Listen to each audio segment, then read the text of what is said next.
बच्चों, welcome to my channel Verma study 2020 बुकलाना। मैं यूपी बोर्ड के छात्राओं के लिए क्लास 12th का इकोनॉमिक्स हिंदी माध्यम से मैं फुल कोर्स कराऊंगा। यदि आप फुल कोर्स करना चाहते हैं तो मेरे चैनल को सब्सक्राइब कीजिए और बेल आइकन को प्रेस करना ना भूलें, ताकि जो भी वीडियो मैं अपलोड करूं उसका नोटिफिकेशन आपको सबसे पहले मिल सके। प्यारे बच्चों, माइक्रो इकोनॉमिक्स में चैप्टर 4 चल रहा है।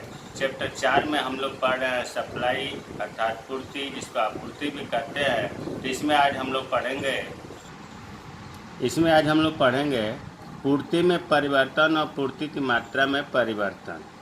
इससे पहले मांग वाले में हमने बताया था कि जैसे जैसे जो टॉपिक या हेडिंग मांग में पढ़ा गया है उसी तरह से पूर्ति में पढ़ना है। जैसे उसमें हम लोग पढ़े थे कि पूर्ति को प्रभावित करने वाले कारक, बाजार पूर्ति को प्रभावित करने वाले कारक, मांग को प्रभावित करने वाले कारक, बाजार मांग को प्रभावित करने वाले कारक। उसी तरह से लेक्चर 19 में है मांग में परिवर्तन और मांग की मात्रा में परिवर्तन, तो उससे काफ़ी हद तक मिलता जुलता है। अब देखो ब्रैकेट में हमने लिखा है, बॉक्स में इसे समझाने के लिए लिखा है। प्यारे बच्चों, इससे पहले वाले वीडियो में हमने पढ़ाया था कि पूर्ति को प्रभावित करने वाले कारक। यहाँ ध्यान देने की बात है कि पूर्ति को प्रभावित करने वाले कारक को ही व्यक्तिगत पूर्ति को प्रभावित करने वाले कारक भी कहते हैं। बाजार पूर्ति को प्रभावित करने वाले अलग होते हैं। यहाँ बाजार पूर्ति को प्रभावित करने वाले की बात नहीं हो रही है, यहाँ व्यक्तिगत पूर्ति की बात हो रही है। उसमें अगर आप नहीं पढ़े हैं तो आई बटन को क्लिक करके व्यक्तिगत पूर्ति या पूर्ति को प्रभावित करने वाले कारक पढ़ लेंगे।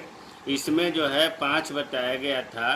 पहला था वस्तु की अपनी कीमत, दूसरा उत्पादन तकनीक में परिवर्तन, तीसरा आगतों की कीमत में परिवर्तन, चौथा उत्पाद शुल्क या कर की दर में परिवर्तन, पांचवा स्थानापन्न वस्तु की कीमत में परिवर्तन। इनके बारे में खूब बढ़िया से डिटेल से पढ़ाया जा चुका है। यहाँ हमने बताया था कि जो पहला होता है वस्तु की अपनी कीमत, इसको हम कहते हैं कीमत कारक। और यहाँ से यहाँ तक मतलब दूसरा, तीसरा, चौथा, पांचवा, इसको कहते हैं कीमतेतर कारक। ये चीज़ आप समझ लेंगे तो आगे समझने में आसान होगी। तो प्रभावित करने वाले कारक कौन कौन से हैं? एक तो हो गया कीमत कारक, जिसमें 1 पॉइंट है वस्तु की अपनी कीमत, और दूसरा हो गया कीमतेतर कारक, जिसमें 4, 2, 3, 4, 5 4 पॉइंट है। अब आते हैं कि पूर्ति की मात्रा में परिवर्तन और पूर्ति में परिवर्तन। पूर्ति की मात्रा में परिवर्तन और पूर्ति में परिवर्तन। तो पहले हम पूर्ति की मात्रा में परिवर्तन। प्यारे बच्चों ध्यान दो, जब वस्तु की अपनी कीमत के द्वारा पूर्ति में जो परिवर्तन होता है उसे पूर्ति की मात्रा में परिवर्तन कहते हैं। देखो ये जो पहला है पॉइंट, वस्तु की अपनी कीमत, जिसे हम कीमत कारक भी कहते हैं। इस कीमत कारक के द्वारा मतलब वस्तु की अपनी कीमत के द्वारा अगर पूर्ति में परिवर्तन हो, परिवर्तन में पूर्ति में वृद्धि भी हो सकता है और पूर्ति में कमी भी हो सकता है। तो अगर वस्तु की अपनी कीमत के द्वारा पूर्ति में वृद्धि हो या पूर्ति में कमी हो, उसे हम पूर्ति की मात्रा में परिवर्तन कहते हैं। ये तो एकदम मांग वाले में भी, मांग की मात्रा में भी वही चीज़ था कि कीमत के द्वारा, पहला फैक्टर के द्वारा जो प्रभावित होता है, जो परिवर्तन होता है, उससे हम कहते हैं पूर्ति की मात्रा में परिवर्तन। रटने से काम नहीं चलेगा। यहाँ फैक्टर याद किए हैं, प्रभावित करने वाला कारक याद किए हैं, तो उससे ये समझ में आ जाएगा कि जब वस्तु की अपनी कीमत के द्वारा पूर्ति में परिवर्तन हो, उसे हम पूर्ति की मात्रा में, मात्रा सब जरूर लगाना है, मात्रा में परिवर्तन कहते हैं। यह परिवर्तन 2 प्रकार का होता है, पूर्ति में विस्तार और पूर्ति में संकुचन। बहुत पूछा जाता है कि पूर्ति में विस्तार क्या है, पूर्ति में संकुचन क्या है, दोनों में अंतर क्या है। तो देखो पूर्ति में जब ये चीज़ कीमत कारक के द्वारा परिवर्तन होता है तो ये भी विस्तार और संकुचन भी कीमत कारक के द्वारा ही परिवर्तन होगा, क्योंकि इसी का प्रकार है। तो पूर्ति में विस्तार और पूर्ति में संकुचन आगे पढ़ेंगे। अब इसमें हम पढ़ेंगे दूसरा जो हेडिंग है पूर्ति में परिवर्तन। अभी हमने बताया यहाँ पर कि जो कीमत कारक के द्वारा परिवर्तन हुआ उससे हम पूर्ति की मात्रा में परिवर्तन कहते हैं। जब कीमत कारक के द्वारा परिवर्तन होता है तो पूर्ति की मात्रा में परिवर्तन कहते हैं। और जब कीमतेतर कारक मतलब कीमत कारक स्थिर हो, कीमतेतर कारक के द्वारा अगर परिवर्तन हो उसे कहते हैं पूर्ति में परिवर्तन। बहुत बारीक अंतर है। कीमतेतर कारकों के कारण अगर पूर्ति में परिवर्तन होता है, परिवर्तन का मतलब हुआ पूर्ति में वृद्धि या पूर्ति में कमी। तो देखो, जब कीमतेतर कारकों के कारण पूर्ति में परिवर्तन होगा तो उसे पूर्ति में परिवर्तन कहेंगे। जब कीमत कारक के द्वारा पूर्ति में परिवर्तन होगा तो उसे पूर्ति की मात्रा में परिवर्तन कहेंगे। पूर्ति में परिवर्तन देखो लिखा है, जब कीमतेतर कारकों के द्वारा पूर्ति में परिवर्तन जो होता है उसे पूर्ति में परिवर्तन कहते हैं। यह परिवर्तन दो प्रकार का होता है, पूर्ति में वृद्धि और पूर्ति में कमी। ध्यान दो, कीमत कारक के द्वारा विस्तार और पूर्ति में संकुचन, और कीमतेतर कारक के द्वारा पूर्ति में वृद्धि और पूर्ति में कमी होता है। अब हमें उम्मीद है कि पूर्ति की मात्रा में परिवर्तन और पूर्ति में परिवर्तन समझ में आ गया होगा। अब ये जो दो प्रकार है पूर्ति की मात्रा में परिवर्तन, पूर्ति में विस्तार पढ़ेंगे। पूर्ति में विस्तार, अब पूर्ति में विस्तार पूर्ति की मात्रा का प्रकार है। तो इसकी परिभाषा अगर हम अपने मन से कहें तो बस ये कह सकते हैं कि जब कीमत में वृद्धि से पूर्ति में वृद्धि होती है तो उसे हम विस्तार कहते हैं। देखो लिखा है, अन्य बातें समान रहने पर। अन्य बातें का मतलब कीमतेतर कारकों को समान रहने पर, कीमतेतर कारक परिवर्तन नहीं होना चाहिए। तो ये समझ में आ गया होगा, अन्य बातें समान रहने पर, क्योंकि 5 है तो 5 में पहले से ही उत्पन्न होता है, बाकी स्थिर होना चाहिए, समान होना चाहिए। तो अन्य बातें समान रहने पर जब किसी वस्तु की कीमत में वृद्धि होने से, कीमत में वृद्धि होगी तो क्या होगा, पूर्ति बढ़ जाएगी। इसे पूर्ति का विस्तार कहते हैं। बहुत आसान है। जब कीमत में वृद्धि होती है तो पूर्ति में वृद्धि होती है, इसे हम पूर्ति का विस्तार कहते हैं। इसमें पूर्ति वक्र पर नीचे से ऊपर की ओर चलन होता है, नीचे से ऊपर की ओर। इसको उदाहरण से समझते हैं। देखो, हमने ग्राफ बनाया, इधर लिख दिया एक्स एक्सिस पर पूर्ति की मात्रा, इधर लिख दिया कीमत, और अब हम पूर्ति वक्र बनाएंगे। पूर्ति वक्र आपको पता है कि नीचे से ऊपर, बाएं से दाएं ऊपर की ओर उठा हुआ होता है। तो हम जो है एक पूर्ति वक्र खींच लिए, इसको लिख दिया सप्लाई अर्थात पूर्ति वक्र। अब हम जो है इस पॉइंट पर कोई कीमत मान लेते हैं। ये हमने मान लिया P, और इधर पूर्ति की मात्रा है तो हमने लिख दिया y।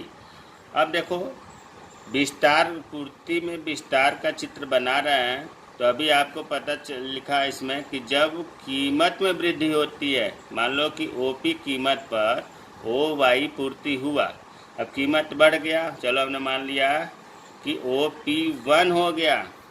तो जब OP1 हो गया तो पूर्ति भी बढ़ेगी, क्योंकि पूर्ति का नियम है कि कीमत में वृद्धि होती है तो पूर्ति बढ़ती है। तो फिर इसको जो है हम इस तरह से बना दिया, ये Y1 हो गया। प्यारे बच्चों देखो, कीमत में वृद्धि हुई तो पूर्ति में भी वृद्धि हुई, इतना वृद्धि हुआ। और अगर हम पूर्ति वक्र की बात करें तो पहले यहाँ पर उपभोक्ता था, यह कहने का मतलब कि यहाँ पर था, अब इतना विस्तार हो गया, कीमत बढ़ते ही इतना E1 इसे हमने मान लिया। ये जो है यहाँ से यहाँ तक जो पूर्ति बढ़ी है, इसी को तो कहते हैं पूर्ति में विस्तार। पूर्ति में विस्तार वही चीज़ लिखा है कि पूर्ति वक्र पर नीचे से ऊपर की ओर चलन होता है। देखो, नीचे से ऊपर की ओर चलन हुआ, अर्थात कीमत बढ़ी तो पूर्ति में वृद्धि हो गई, और पूर्ति में वृद्धि को ही कहते हैं पूर्ति में विस्तार। अब आते हैं पूर्ति में संकुचन। संकुचन इसका उल्टा है। अन्य बातें समान रहने पर, अन्य बातें समान का मतलब कीमतेतर कारकों में कोई चेंजिंग नहीं होना चाहिए। जब किसी वस्तु की कीमत में कमी होने से उसकी पूर्ति कम हो जाती है तो इसे पूर्ति का संकुचन कहते हैं। इसमें पूर्ति वक्र पर ऊपर से नीचे की ओर चलन होता है।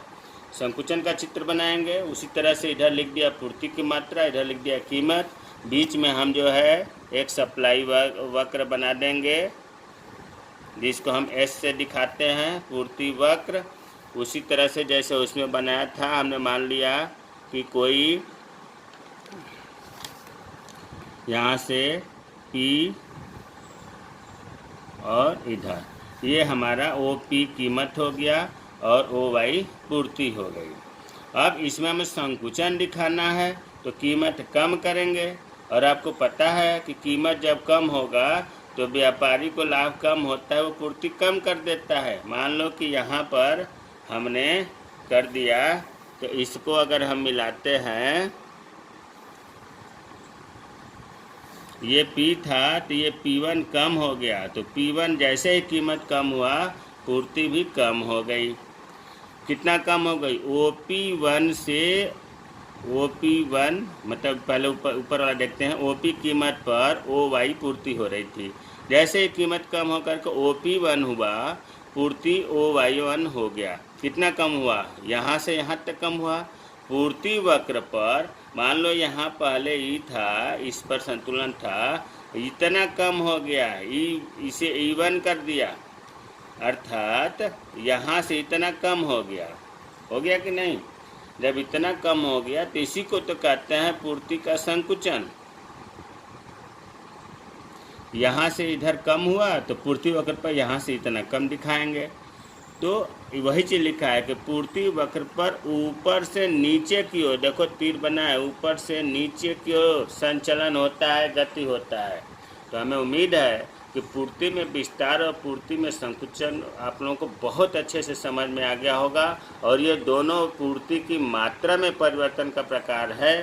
पूर्ति की मात्रा में परिवर्तन कीमत में बढ़ने या घटने से होता है। कीमत में जब वृद्धि हुई तो पूर्ति में विस्तार हुआ, कीमत में जब कमी हुई तो पूर्ति का या पूर्ति में संकुचन हुआ। पूर्ति का संकुचन या पूर्ति में संकुचन एक ही चीज़ है। अब जो दूसरा था यहाँ पर पूर्ति में वृद्धि और पूर्ति में कमी, ये आपको पता है कि कीमतेतर कारकों के कारण उत्पन्न होता है। पहला जो कीमत कारक था वो स्थिर रहेगा। तो पहले पूर्ति में वृद्धि देखते हैं। वस्तु की कीमत स्थिर रहने पर, मतलब पहला पॉइंट, कीमतेतर कीमत कारक स्थिर रहेगा। जब कीमतेतर कारकों में परिवर्तन होने से, कीमतेतर कारकों में परिवर्तन का मतलब कि किसी एक कीमतेतर कारक में चेंजिंग हो, वृद्धि हो, कमी हो, कोई भी हो सकता है। कीमतेतर कारकों में परिवर्तन होने से पूर्ति बढ़ जाती है, तो इसे पूर्ति की वृद्धि कहते हैं। इसमें पूर्ति वक्र नीचे दाईं ओर को खिसक जाता है। प्यारे बच्चों, अभी आपने पूर्ति में विस्तार पढ़ा, पूर्ति में संकुचन पढ़ा, ये कीमत कारक के द्वारा उत्पन्न हुआ था। पूर्ति में वृद्धि कीमतेतर कारक के द्वारा उत्पन्न होता है। अभी आपने ऊपर देखा कि पूर्ति वक्र पूर्ति में विस्तार में नीचे से ऊपर और पूर्ति में संकुचन में ऊपर से नीचे हुआ, लेकिन कीमतेतर कारकों के कारण जो पूर्ति में वृद्धि होती है, इसमें वृद्धि होती है तो पूर्ति वक्र दाईं ओर खिसक जाता है। जैसे हम इसको देखते हैं ग्राफ से, हमने एक बना लिया पूर्ति वक्र एस पूर्ति वक्र बना दिया, और इसमें कीमतेतर कारकों में परिवर्तन से पूर्ति बढ़ जाती है। पूर्ति जैसे ही बढ़ती है तो नीचे दाईं ओर, देखो इसके दाईं इधर है, नीचे भी है, दाईं भी है, तो इसके पैरेलल हम जो है दूसरा बना लिया, इसको रख दिया S1 इतना जो है ये दाईं ओर पूर्ति वक्र खिसक गया। तो इसे ही तो कहते हैं पूर्ति में वृद्धि। जब कीमतेतर कारकों के द्वारा पूर्ति में वृद्धि होती है तो पूर्ति वक्र दाईं ओर खिसक जाता है। अब आते हैं पूर्ति में कमी। स्वाभाविक है, पूर्ति में वृद्धि का ठीक उल्टा होगा। वस्तु की कीमत स्थिर होना चाहिए और कीमतेतर कारकों में परिवर्तन के कारण अगर पूर्ति में कमी होती है तो इसे पूर्ति में कमी कहते हैं। इसमें पूर्ति वक्र बाईं ओर को खिसक जाता है। चित्र में देखते हैं, हमने मान लिया कि बना दिया ये पूर्ति वक्र, और यहाँ दिखा रहा है कि कीमतेतर कारकों के कारण पूर्ति में पूर्ति कम होती है, और पूर्ति कम होते ही पूर्ति वक्र ऊपर की ओर बाईं ओर, इसके लेफ्ट इधर है, ये लेफ्ट है, बाईं ओर खिसक जाती है। ये SS था पूर्ति वक्र, तो इसका नाम रखेंगे S1। तो इस प्रकार प्यारे बच्चों, हमें पूरा उम्मीद है कि मांग की मात्रा में परिवर्तन, पूर्ति की मात्रा में परिवर्तन और पूर्ति में परिवर्तन और इनके प्रकार अच्छे ढंग से समझ में आ गया होगा। अगर कोई चीज़ नहीं समझ में आया होगा तो कमेंट बॉक्स में कमेंट करेंगे, मैं रिप्लाई ज़रूर करूँगा। मेरे चैनल को सब्सक्राइब कीजिए, शेयर और कमेंट करिए। जय हिंद, जय भारत।